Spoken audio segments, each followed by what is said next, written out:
Hi, I'm Jim Gordon for SmallCapPower, and we are live and welcoming you to the Sprott Symposium in downtown Vancouver.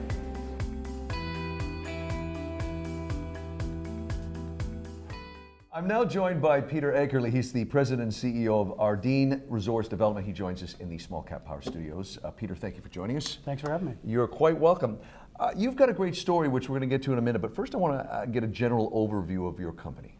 Sure. Well, we're a TSX listed company, have been since 2004, and we are perhaps the longest invested regional exploration company focused on Mongolia. That came out of a period where I spent there in the late 90s, just as Mongolia was transitioning out of a socialist period into the capitalist realm. And I went there with a company called International Pursuit, and I witnessed an opportunity geologically that I'd never seen in my career, which is one of the great belts of the world, mineral belts, sitting there unexplored. Yeah. And so I really decided at that point, if I'm going to hang my hat somewhere, this is a great place to do it. And since 2002, we have been that company focused on good, methodical regional exploration, which is now starting to pay dividends.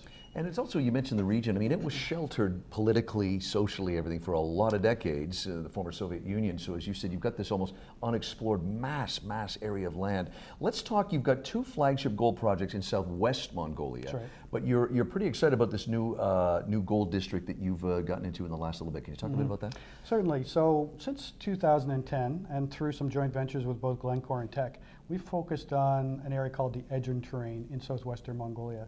We've invested millions into that belt of rocks because it's very fertile for porphyry copper and epithermal gold discoveries. And over that period of about 6 years, we filtered down to an area we now call the New Hundi district. Within the Hundi district, you have two anchors, which is the Altan Nar discovery, which we made back in 2011, and more recently the Bayan Hundi deposit, which is a real beauty geologically in terms of high grade, near surface, good metallurgy, low population, and everything you want, and sort of checking the box for robust economics. But I think what a lot of people would not know, and they couldn't be faulted for this because it's such a distant, far-off country, that, as I said, it was sheltered for so many decades. They have a fairly strong democracy there. That's right. But do you find now when you're dealing with, because they change the government every few years, can you talk a bit about how the challenges, and not in a bad way, but when you work with some people, they leave and then you've got a whole new group come in. Can you talk about, have you been there a long time, so they're obviously comfortable with you, yeah? Yeah, you've done your homework on this. I mean, I got some people that you work with that were very kind to help me out with this information. Those are good points though, and probably one of our biggest challenges is the fact that you have a young democracy, a very strong democracy. Perhaps out of the former Soviet states, this is the strongest democracy I've witnessed. But because of that, you have constantly changing governments, as you mentioned. So it's one thing for the politicians to change. In fact, I'd rather most politicians exit most of the time. Yeah. But it's that bureaucracy, it's that working bureaucracy underneath it, that when that changes, it's hard because you don't have the continuity of thought that you need for projects like ours. So we found over time that we have to educate more, perhaps, than you would in other countries, the new incoming groups. But we're not Oyu Tolgoi. We're not a $12 billion spend project. We're looking at a, perhaps 150 million CapEx project over time. It's not facing the challenges that a mega project does. So perhaps we don't have those same issues.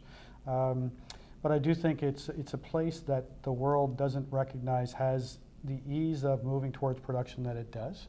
Oyu Tolgoi went from feasibility to production in about a 3-year time period. Wow. I don't think there's another mega project in the world that's done that in that time. In fact, most of the major copper porphyries since the discovery of Oyu Tolgoi continue to sit on the shelf for various reasons.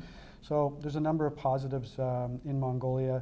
I think the infrastructure that's now present in the southern part of the country coming in from China is an unknown to many people. I think most investors still look at Mongolia as remote, infrastructurally challenged, whereas 200 kilometers from our site, there's a major coal mining center with blacktop highways and railways into China that didn't exist 10 or 15 years ago. Yeah.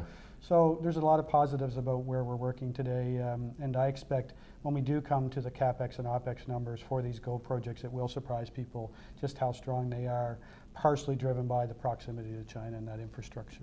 Very nice, and congratulations personally on 20 years there. Thank you. That is stability for sure. We've been talking with Peter Akerley. He's the president and CEO of Erdene Resource Development, and he hails, and his company does, from a pretty good town in this country called Halifax. Yeah. Thank you. You're welcome. And also you can check out erdene.com for more information. Peter, thank you. Appreciate it.